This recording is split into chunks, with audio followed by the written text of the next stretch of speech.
Hi, today look at this thing and teardown, of course. So we have here what seems to be a UHF communications control head for French military aircraft. You can see it is called UHF. We have coding wheels here for setting a frequency, obviously. We have here the main function switch, so it must be A for off or array in French. TR must be for transmit. And the other ones I have no idea. This must be for emit and or receive. This must be squelch maybe, or silencer, something like this. Here we have another button. I have no clue of what it can be. This could be recording, and it is a pin access push button. Here we have two LED displays, which are not very usual in aircraft equipment, my aircraft PC so far. And two control buttons, one potentiometer at the top here, and one multi-position thing here. So here is what looks the case from the back. You can see quite an unusual shape with this cutout here to fit the connector. Here we have the information. So STTE must be the manufacturer. This is the cage number, model number, market. So in this all the French instruments, when you have market number, the two first digits are the year of the contract was made with the manufacturer for providing the equipment. Serial number, of course, and here is receipt or receiving.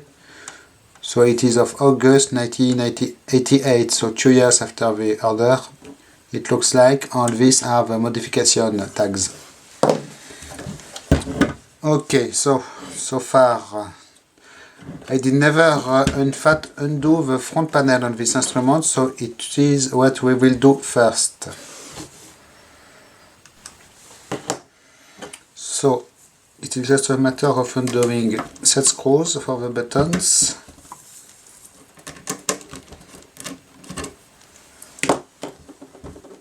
It would be quite annoying to replace it correctly, but not a too big deal. Oh, this one. Okay, came off. Here next we have very small screws, but luckily enough I have the correct, it is Allen 0.6, no 0.9 millimeters here. So I have this set of precision tools from French, the French equivalent of Home Depot, and really it was not too expensive, and really you have very small size of sockets, including straight blade, Torx and Allen. So it is quite nice. It was less than 15 euros.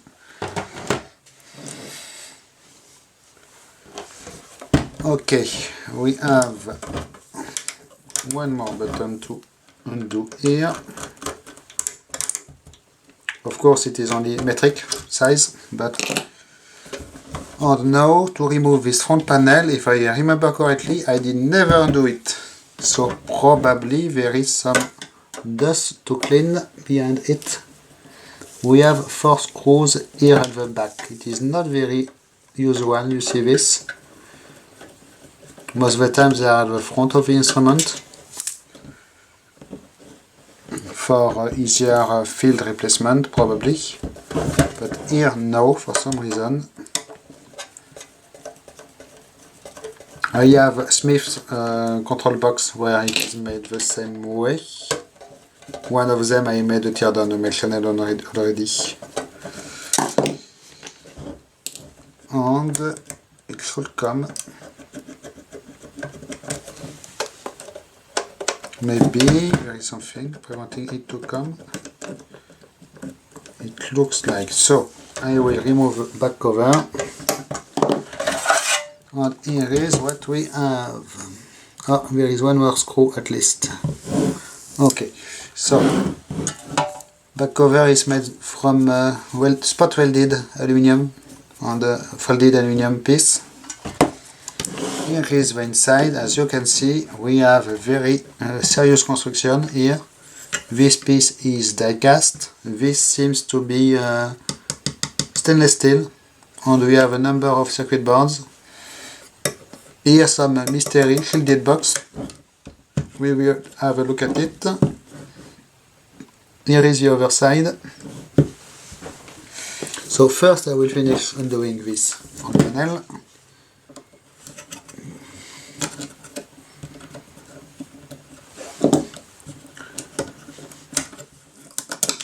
Oops. Okay.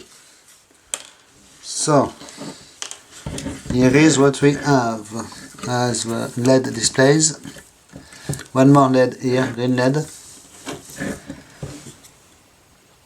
And we have here the backlight system with a date code of January 1888. So probably as usual we must have here a little circuit board with little bulbs. Yes, I will only undo one screw because this one is behind the sticker here. But yes, it is exactly this, a little circuit board and little bulbs. Okay, and here we have a red filter for the LED display. Let me just reinstall this. Some kind of metal piece here for the push button. Yes. So about these LED displays, we have regular 7 segments displays here. And here we have miniature bubble kind display like you see in calculators, in all calculators. But they look to be only 7 segments. They are not alphanumeric displays. Okay, and this thing is not too dirty for something I did never undo. So this was the first piece to come off. Next we will have a look at all these circuit boards. So you can see the construction. We have a mother circuit board here, motherboard, and everything is plugged in. Here we have the coder wheels. It is written caution clean only with isopropyl alcohol, made by Digetran in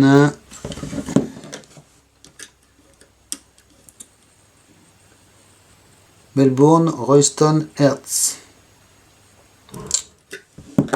Not sure where it is. It must be somewhere in the US called Melbourne.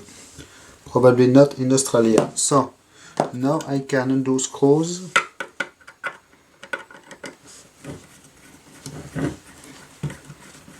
I believe it will allow to remove this bracket here and pull out the PCBs. So I will be right back.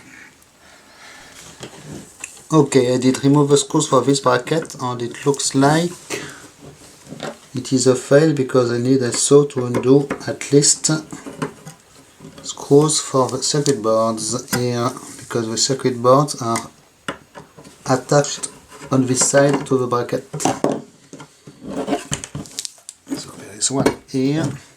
There is a middle circuit board which I cannot access anything for it for now. So at least it is an item you can take apart and assemble without too many problems, it seems. Okay, so here we have you can see the front piece, front panel is attached by to this piece by two screws on the front side. So I will probably not undo them, but now yes, I am able to undo this piece, which will come with this PCB. I am able to undo the two other PCBs.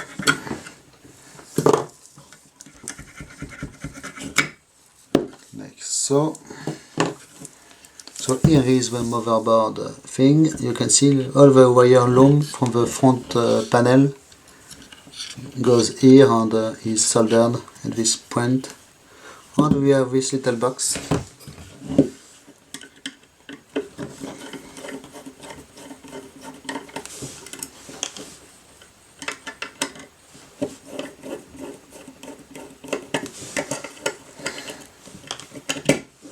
With just 6 pins. Okay, so first we'll have a look here. You can see the coder wheels with lights, little bulbs. Probably they are regular.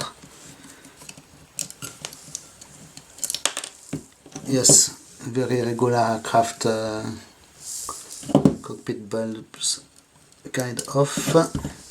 You can see there is a wall power bus over them to only 2 wires, and they are wired in parallel. So must be sucking quite a lot of current. Here we have a little PCB with the LED displays. The buttons here with, you can see the setup. The middle shaft is a potentiometer, and the outer shaft is a wafer switch with this here to transmit the movement. Over switch here, the little push button here, LED and the regular mill grade switches. Metal bracket, aluminium bracket here, and of course those fasteners. So about the PCBs. First we have here at this point we have the connector, some power filtering probably. There is a capacitor, there is a big diode here, other capacitors, BD series power transistor, and we have some Motorola chips here. I guess you will be able to see the numbers. More Motorola and SGS here. So they are CD54 series here, MC74 series, this ones, that code of 1984, and of course they are mill grade ceramic sandwich kind of IC. You can see resistor networks here. So I guess most of the work done by the circuits is to encode and decode the information for the front panel to transmit it to the other systems. So we have the two other PCBs. This one has 2 big Intel chips, D2817A, that code Intel of 1983 and 85. You can see the board-to-board interconnects and more Motorola chips. Oops, excuse me, not exactly in the frame.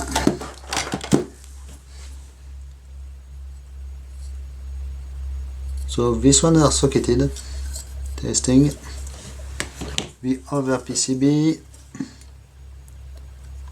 mostly again we have some Texas also, MC74RC. So if you have the time you can search all these model numbers and see what they are exactly.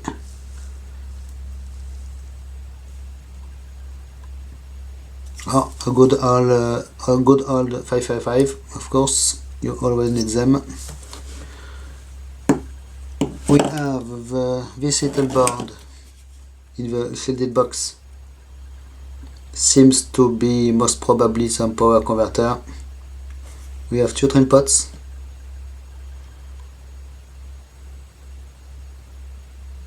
and it is fun. The conformal coating is different on this PCBs than the other ones, it seems.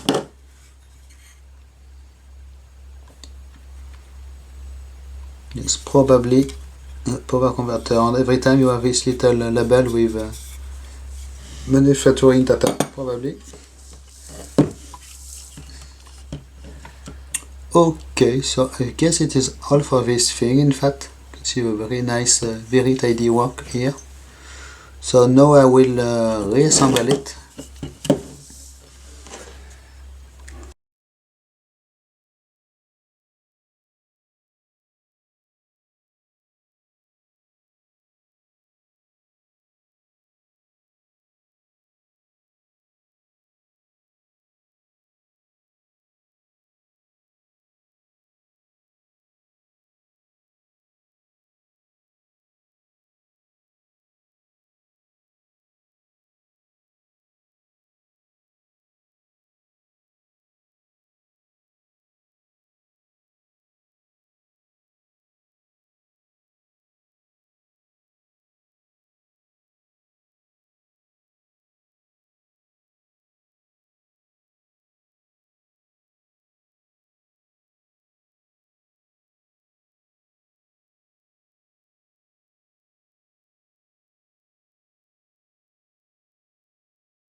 Okay, so it was a little bit tedious, mostly because of the screws, which are not magnetic screws.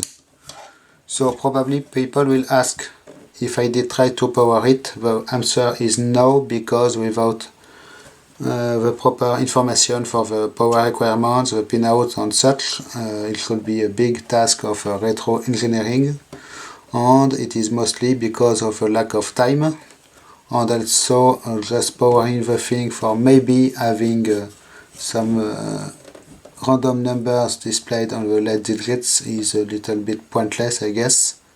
So of course, if you want to use it in a simulator or something like so, you should need to do such big retro engineering, but it is really a lot of work to do, and I cannot do this right now because of a lack of time.